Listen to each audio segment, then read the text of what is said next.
Marciale Torri d'Europa, terzo piano, siamo nel mezzo del quinto casting di Miss e Mister Topolini 2010, perché da quest'anno, come sapete, il concorso si è sdoppiato e ha aperto anche alla partecipazione maschile. Siamo qui con Timothy Roncic.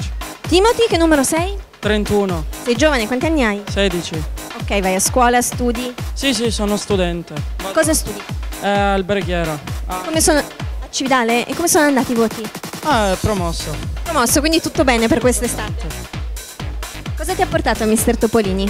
Boh, mi hanno detto amici di venire qua, è un po' la pubblicità. Quindi siete arrivati tutti insieme? Sì, io e altri miei amici. Ma siete competitivi oppure fate il tifo uno per l'altro? No, uno per l'altro. Fidanzato?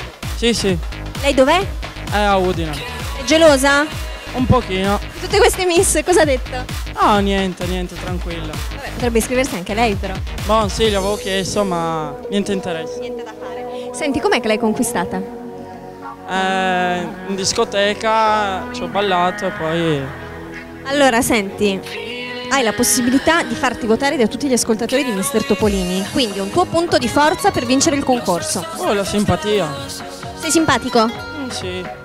Boh, voci esterne. Ti dicono che sei simpatico. Ok, un tuo difetto? La permalosità. Essere troppo permaloso. Quindi niente critiche per questo Mister Topolini 2010. In bocca al lupo. Grazie, arrivederci.